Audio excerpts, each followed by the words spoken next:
This is the stove piece that is broken. It's the entire reason that I've got myself a nice little cheap fancy stove. Nobody wants to buy a broken thing except me. I love buying broken things. Here's another broken thing that's going to get fixed in a new episode. Anyway, this one, it's cast iron.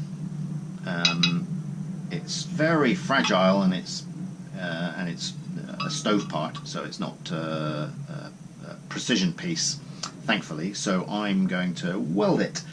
I consider the idea of brazing.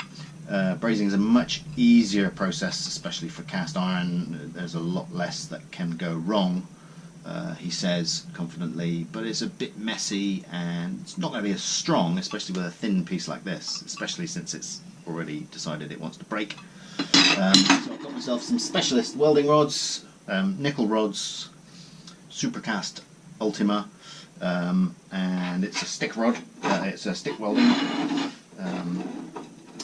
So I'm going to grind a groove along that crack. I'm only going to weld it on one side. I'll probably put a plate on the other side, and then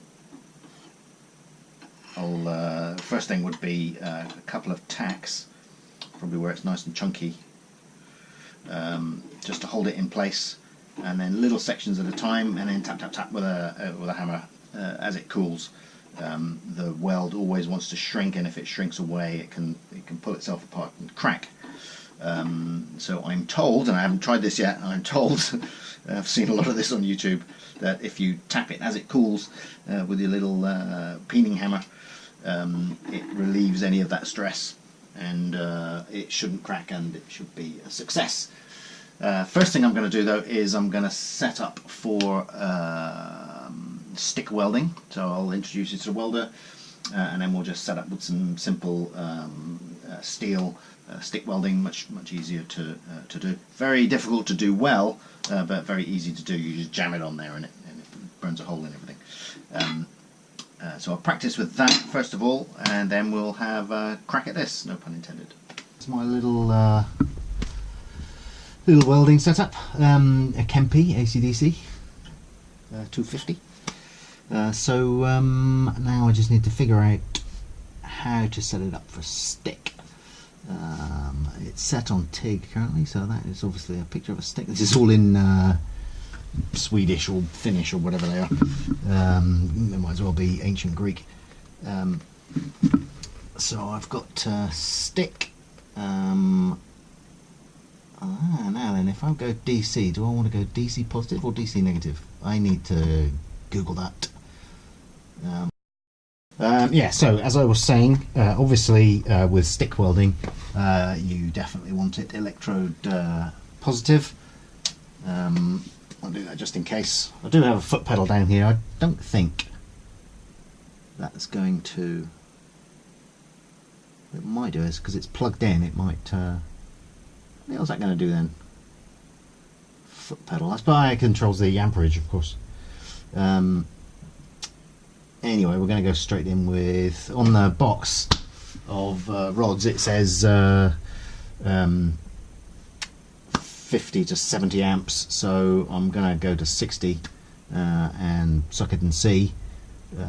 I don't know that the amperage is necessarily going to follow that rod, so when I change rods it's going to change its behaviour, but we'll give it a try, because I haven't done any stick welding for ages, and when I last did it, it ended up looking like someone had dropped a bowl of porridge. So the first thing I'm going to do is grind a bevel, a little V slot down this side, so that it gives me something for the weld to stick to. And we have to compete with Heathrow out here. I'm mostly doing it outside, but audio quality is the last thing we need to worry about.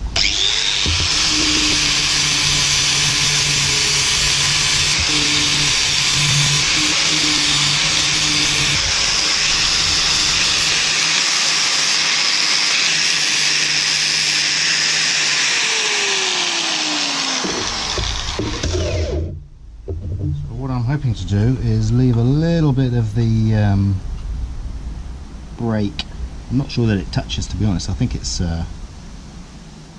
probably been used after it's been broken. It doesn't actually even touch, even though I've been quite careful to try and leave a little landing edge there. That'll burn away when I weld on it.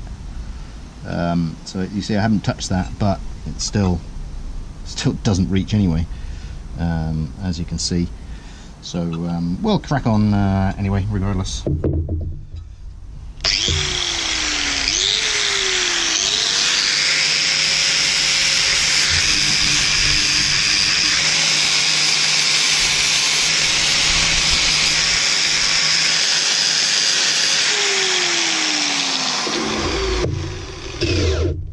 Okay, so one side done. So I'm only welding it on one side, so yeah, already see it doesn't really want to stick to itself. Well, it kind of does. Two end bits, which will be where I'm sticking the tack weld, and it'll be bolted down to this flat part anyway. Carry on.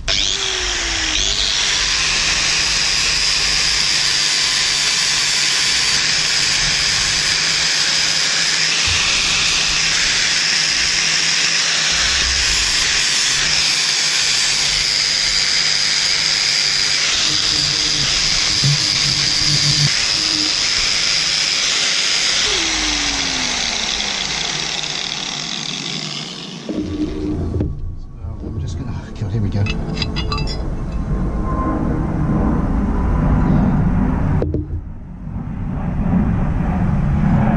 So, yeah. I mean, it doesn't go quite flat because of this tang, but that's exactly the effect I was after. So it does just sort of clicks into that position, which I'm hoping is relatively flat. So I can press it together quite hard, and I've got a lovely groove in there. Which I'm going to fill with weld. So incredibly, I am going to resist the temptation to just jump straight in and weld this. I am going to do a practice run first because I haven't done stick welding for ages. And I'm also going to have to build something underneath here, he says, looking around, so that I can clamp it together and clamp it sideways and hold it in one piece. Okay, so here's my welding fixture. That is good and solid. It's nicely lined up. There's a chunk of aluminium underneath here, so if this nickel rod welds to the aluminium, I can make my fortune selling magic welding sticks. Anyway, the aluminium should be absolutely fine under there, and it will act as a heat sink, which I'm not too sure about, but unusually I'm welding this cold, so the trick is going to be get a bit of weld in there and then very quickly chop, chop, chop, chop, chop, with a peening hammer. I don't have a chipping hammer, so I'm going to use a peen on it, just a standard little hammer, just to relieve that stress as it starts to cool. Like I say, that's going to act as a heat sink. Who knows what could happen? Do you know the temptation to just get in there and no, let's find a piece of iron and do some stick welding practice. Oh, now you're recording. Oh, great. So I switched it off for the welding, and now we're recording. Oh, isn't life grand? Well, you missed an amazing conversation I just had with myself. Okay, well, let's do it again. I just practicing to see if the jury rigged helmet actually shows you anything. Or what, if anything, it shows you. So I'm aiming for that spot. Yeah. Actually talking to somebody this time. Here we go. Oh, I've got a line there.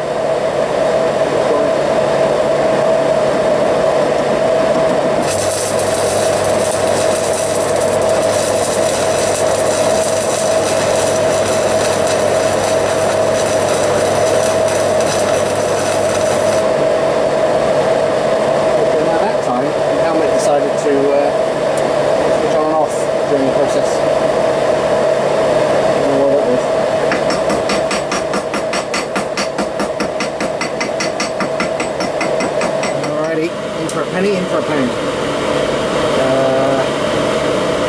Yeah.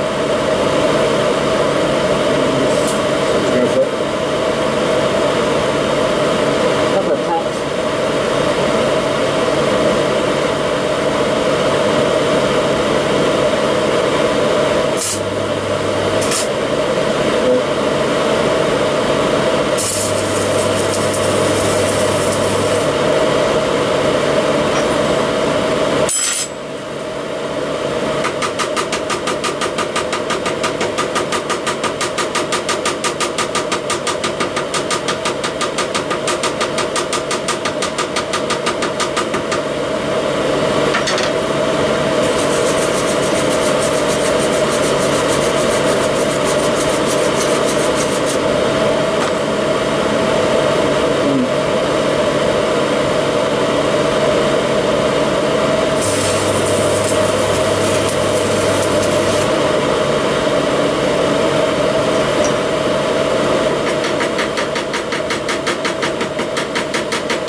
This is about as well, it's not a complete disaster because I haven't finished yet, but otherwise it's a complete disaster.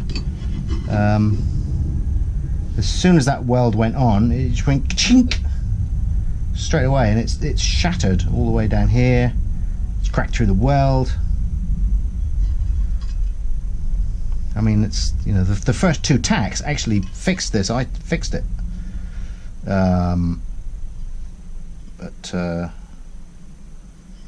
so I might just drill a couple of holes. In fact, that's what I'm going to do. I'm going to, well, yeah, I'll grind that out and re-weld it. I'm just going to put a number of knobs on here. I think I went in too hot, so turn the amps down a little bit. I've still got 60 amps. Looks about right, but you know, and it felt about right.